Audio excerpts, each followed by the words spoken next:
तर मित्रांनो, माझ्या मागे जो तुम्ही हा किल्ला बघताय तो आहे सुवर्णदुर्ग. सुवर्णदुर्ग हा एक जलदुर्ग आहे.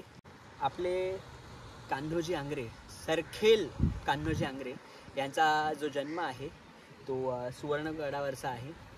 आणि हा किल्ला आधी आदिलशाहीकडे होता, पण महाराजांनी 1660मध्ये हा किल्ला आदिलशाहीकडून जिंकून घेतला आणि त्यानंतर या किल्ल्याची त्यांनी डागडुजीकरण चालू केलं. आणि असं म्हटलं जातं की 10,000 होन त्यांनी फक्त ह्या किल्ल्यावरती त्यावेळेला खर्च केले होते. आणि त्यानंतरला अचलोजी मोहिते ह्या किल्ल्याचे किल्लेदार होते त्यावेळेला.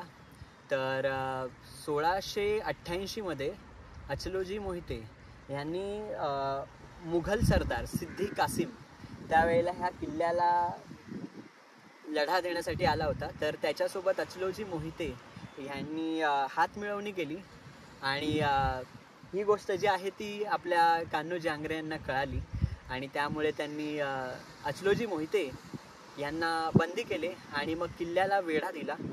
पण तो वेढा फसला आणि आपले जे कान्होजी आंग्रे आहेत ते पकडले गेले. त्यांनी त्यांच्या शौर्याची आणि एकदम चतुरीने त्यांनी सुटका करून घेतली आणि परत हा किल्ला, हा जो तुम्हाला पॅच दिसतोय तो पूर्ण पोहून त्यांनी सुवर्णगडावरती धाव घेतली. आणि त्यांनी जशी धाव घेतली तसे सगळे जे आपले मावळे होते ते मावळ्यांनी त्यांना बघून त्यांच्यामध्ये एक वेगळंच रक्त संचारलं आणि त्यांनी परत एकदा हा किल्ला लढायला सुरुवात केली. आणि नंतरला शेवटीला हा सिद्दी कासिमला हार मानावी लागली.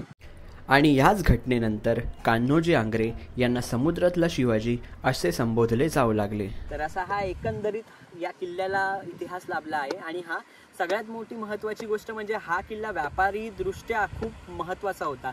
तर या किल्ल्याचं संरक्षण करण्यासाठी त्यावेळेला हे जे तुम्हाला 3 किल्ले दिसतात आहे, ज्या किल्ल्यावरती मी आहे आणि तो जो समोर जो तुम्हाला दिसतोय तो आहे फतेहगड, त्याच्या मागे जो आहे तो आहे गोवा किल्ला आणि मी आता ज्या किल्ल्यावरती आहे तो आहे कनकदुर्ग.